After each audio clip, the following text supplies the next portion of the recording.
Alright, you guys, welcome back to the channel. Here for some more Dragon Ball Xenoverse 3 content. Today we have a very small update, however, I do find this interesting, so I just want to discuss it with you guys. Be sure to leave your thoughts down below in the comments. Without further ado, make sure to drop a like, turn on post notifications, subscribe if you're new around here. I'll greatly appreciate it. And if we go over to the Steam database, I went ahead and covered all the recent updates back in April. Of course, they have been dropping additional updates over here, but we'll get to that shortly. They incorporated a ton of the tags, such as the RPG, Action, Adventure, 3D Fighter, Action RPG, Action Adventure, and Anime elements. And then later down the line, they included more tags with future updates, such as the categories, family sharing, single player, multiplayer, character customization, co-op, and MMORPG, right? So it's safe to say that we're going to be getting a little bit of each element here within Xenoverse 3.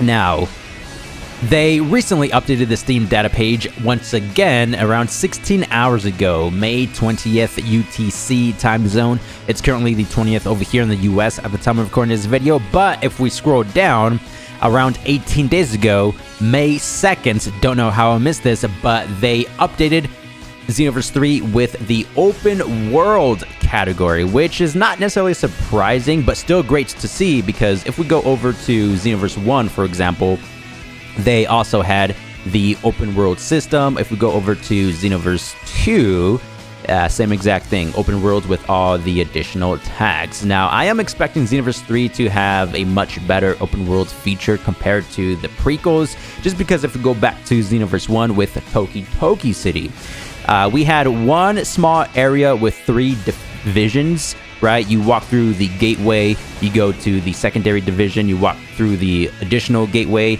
and then you go to the other section of the one small area. You just go around circles pretty much. It was fun back in 2015 for the first installment of the game, don't get me wrong. And then Xenoverse 2, we got the upgraded city known as Kantan City, and it was extremely not vast, but it was better than Toki Toki City, right? The main hub world was a lot larger right there. Perfect timing. You can see up on screen, we had the reception center, the Mushroom Kingdom area, the Planetnamic section, a small portion of West City, so on and so forth, right? We also had the teleportation feature, if you will. For example, if you wanted to go over to Hercule's mansion, you had to take that one crystal orb teleporting thing. Don't necessarily know what it's called, the terminology, but a better example, if you wanted to visit the Majin Buu house, you know what I mean? You had to go up to the sky, find that one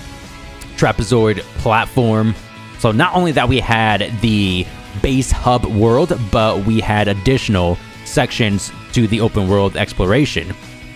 For Xenoverse 3, I'm expecting the hub world, if that's what it's going to be, not entirely sure, we don't know much about the game. I'm just going to say the open world feature, I'm expecting that to be 1,000 times better, just trying to keep it real, compared to Xenoverse 2, because we also have to consider in the fact that Xenoverse 2 only had about a year and a half of development time from Xenoverse 1.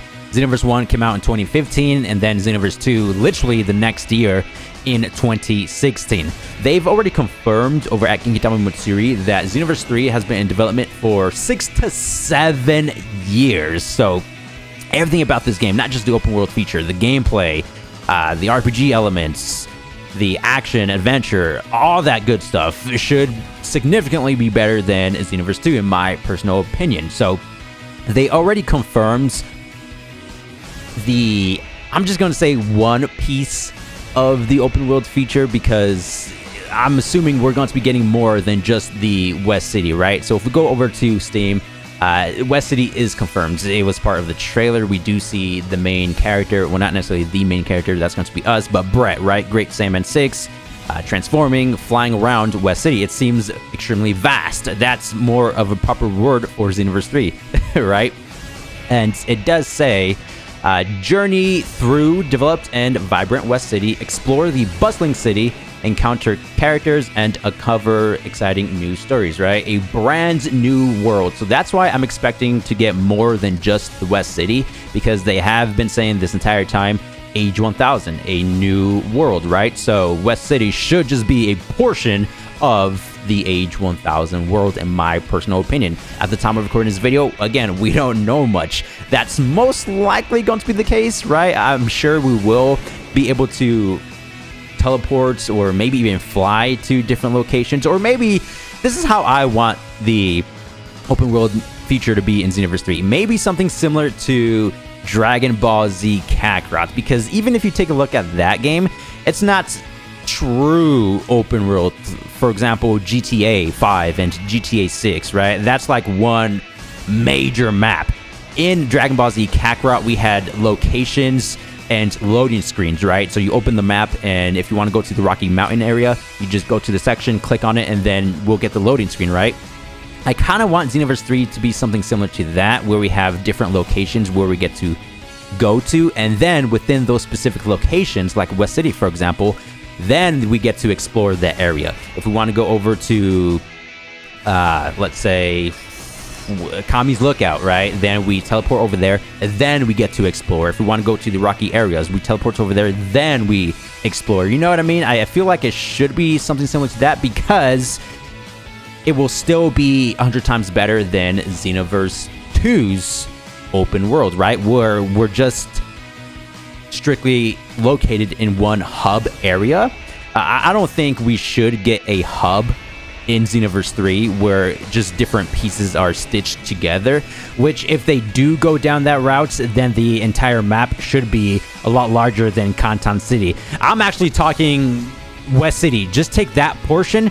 That location should be a lot larger than Kantan City. You know what I mean?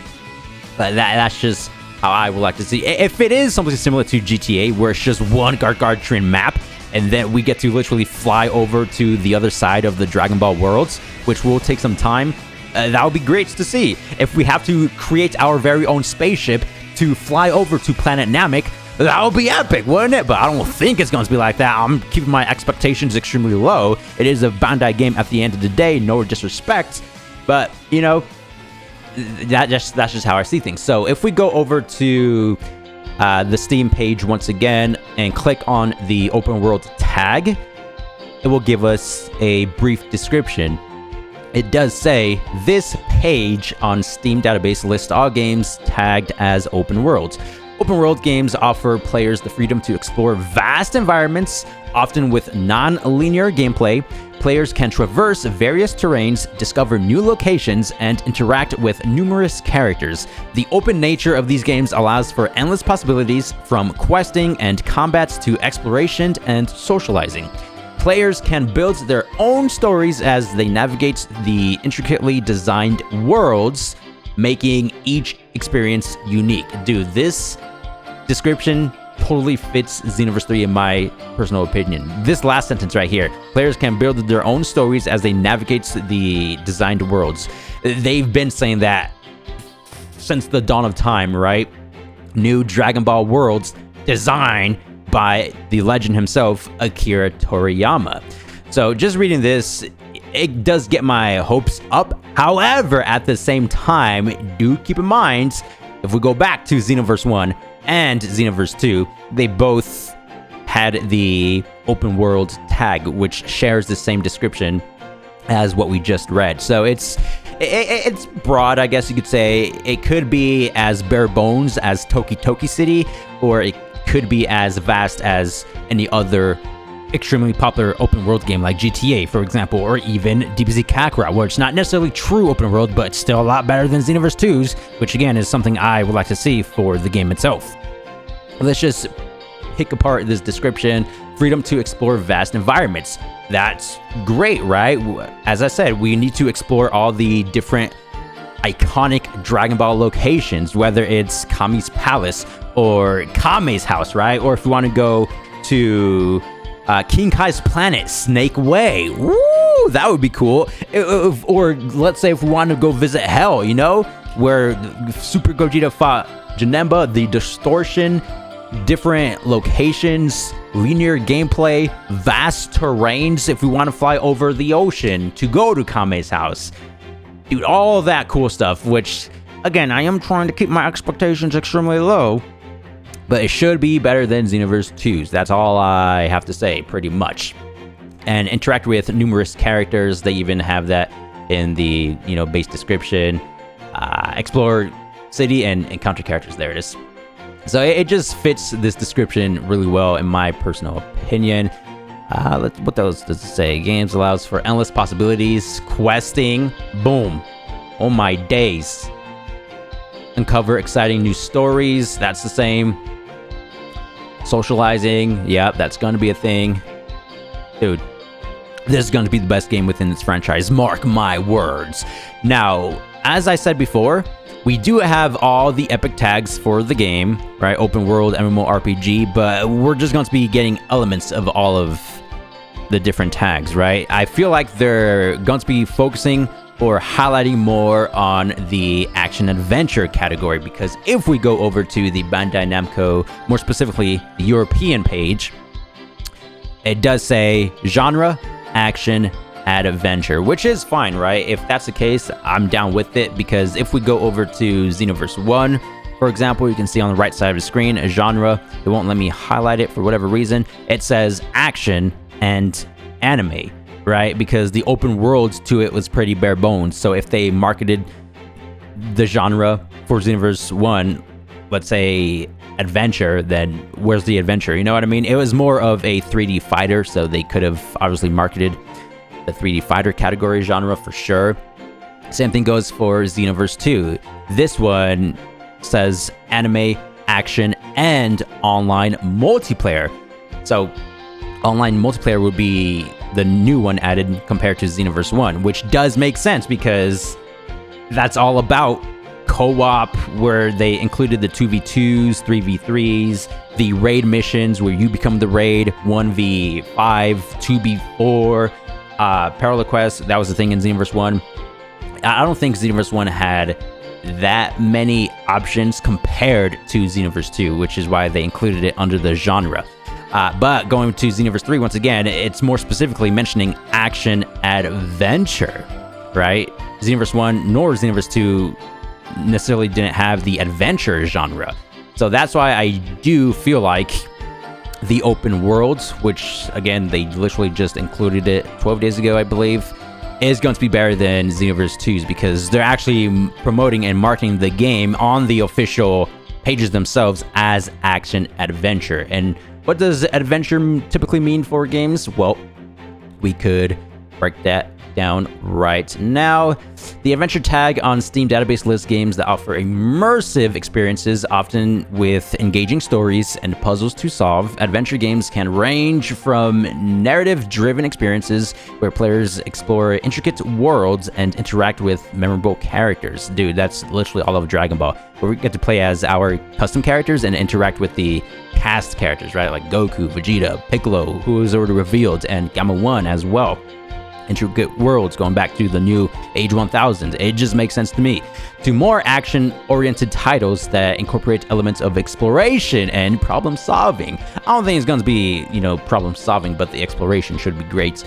These games can transport players to new realms, challenge their intellects, and evoke strong emotions. Adventure games on Steam offer a diverse range of experiences that cater to various playstyles and interests. So there's the broad description for the adventure tag. Kind of cool, right? Again, I just find the open world update interesting. This tagging along with the adventure action genre. Ooh, dude. I know I've been saying to keep your expectations to a minimum, but I'm skyrocketing my expectations at the moment. I just want this to be cool, man. It has to be the best Xenoverse game ever. Not just the best Xenoverse game, which I think that's pretty safe to say, but the best Dragon Ball game. Yeah! I know there are different types of games like 2.5D, Burst Limit Budokai, the 3D action, Sparking Zero, Xenoverse, and the 2D, like fighters. But this one, anybody could play it. You don't have to be good. You could be good and then be top tier, but you can just jump in. There's things to do for everybody.